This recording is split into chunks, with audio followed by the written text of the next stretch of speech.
La formation du peuple khazar, dont le futur État serait centré dans l'actuel Daghestan, commença lors de la grande migration des peuples. À mesure que les tribus uniques déferlaient d'est en ouest, elles repoussaient devant elles et entraînaient dans leur sillage une multitude d'autres peuples proto-turcs et finno-ougriens.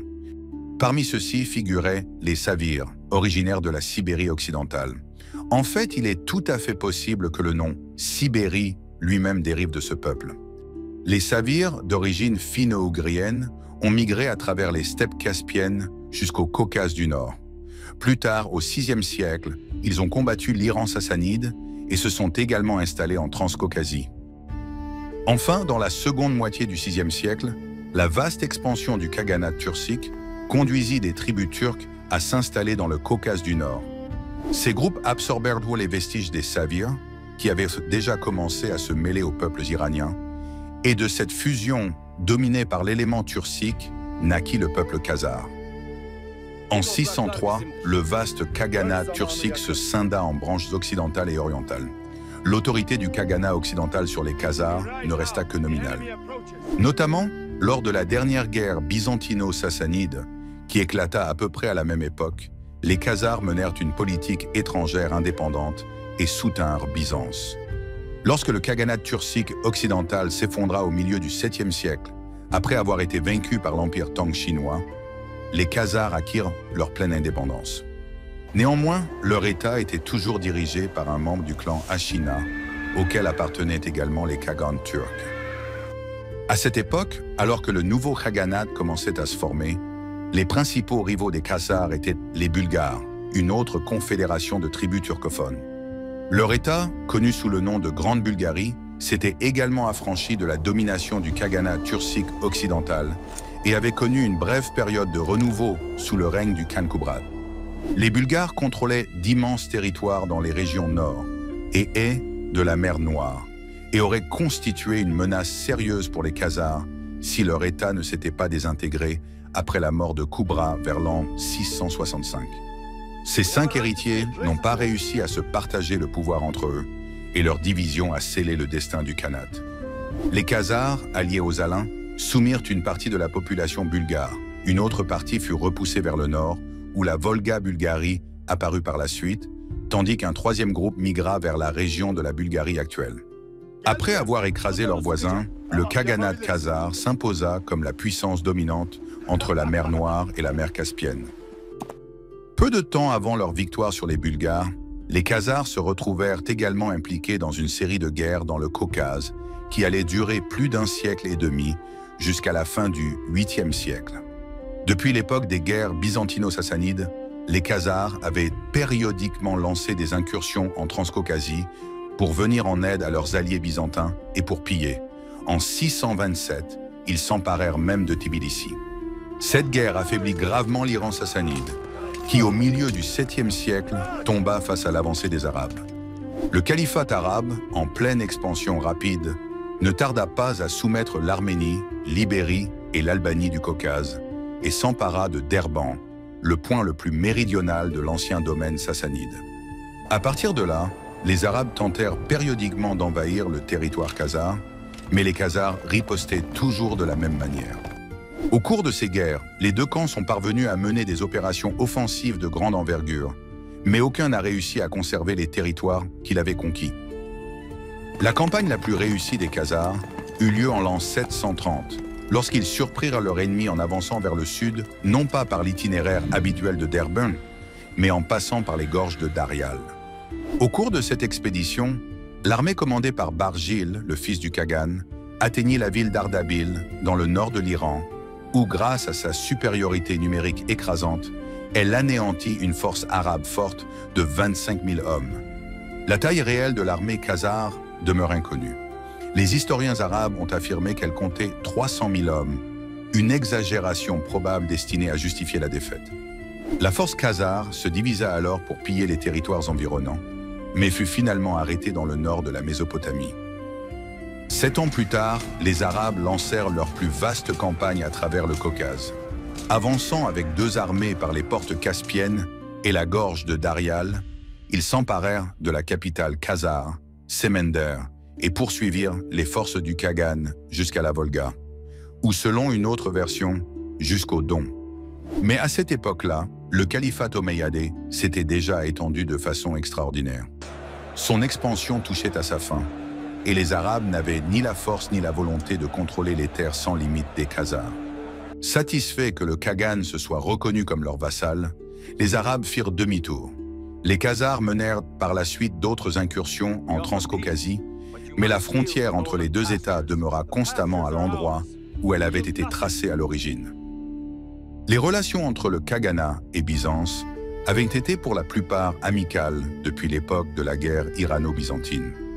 Pour le califat arabe qui succéda à l'Iran sassanide, Byzance représentait un adversaire bien plus important que les Khazars, si bien que l'ancienne alliance continua de fonctionner contre ce nouvel ennemi commun. Les incursions khazars en Transcaucasie profitèrent à Byzance en détournant une partie des forces arabes. Les intérêts des deux États se croisaient également en Crimée.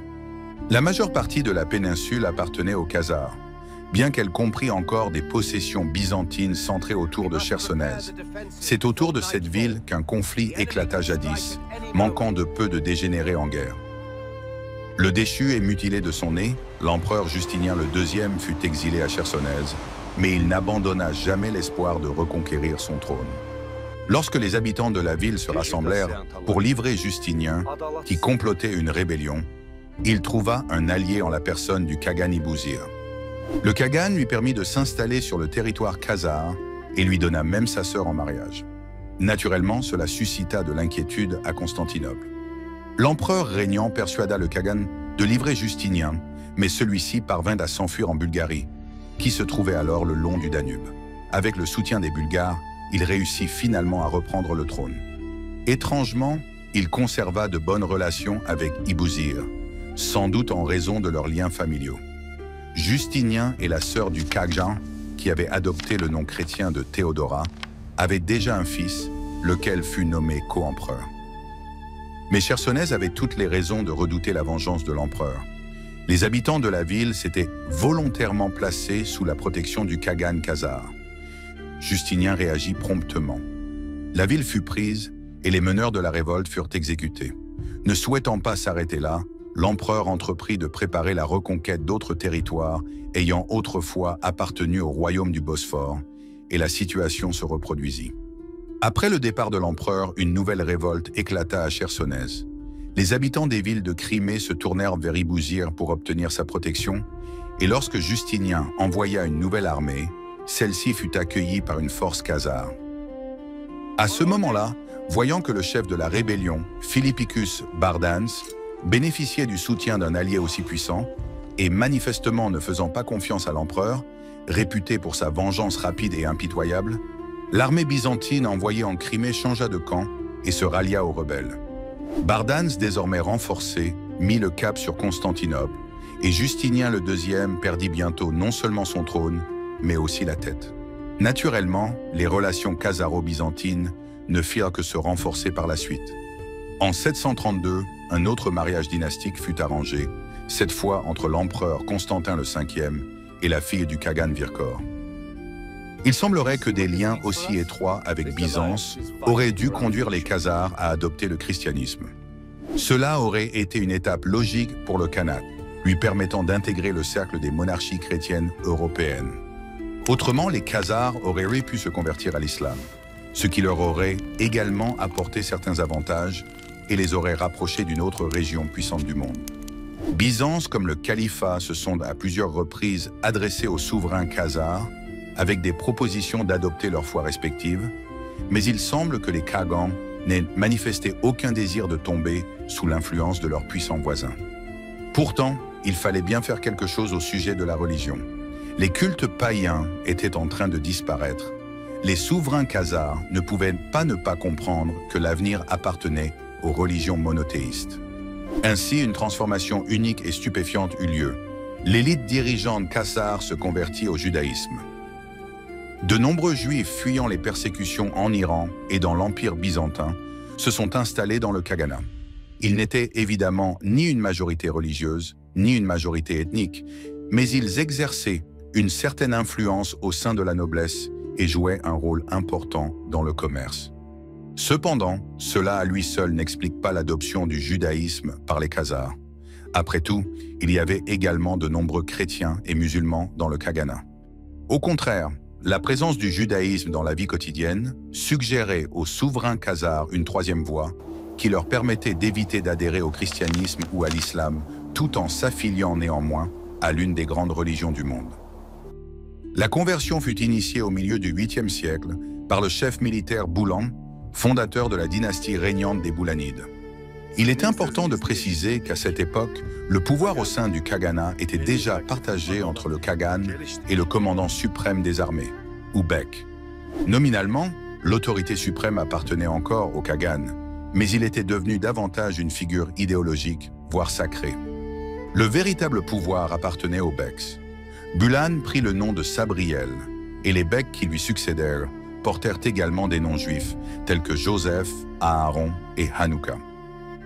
Cependant, il faut reconnaître que le judaïsme n'a guère aidé les Bulanides en matière de gouvernance ou de consolidation de leur pouvoir. Elle demeura une religion réservée à un cercle restreint d'élite et ne supplanta jamais les autres cultes. Les conversions massives de villes entières, telles qu'on les a observées dans le christianisme ou l'islam, étaient impossibles dans le judaïsme en raison du caractère ethniquement exclusif de cette religion. Traditionnellement, on ne pouvait devenir juif qu'en ayant un ancêtre ou un parent juif, même s'il était inventé. De cette manière, la notion même de judaïsme impliquait la division de la population plutôt que son unification.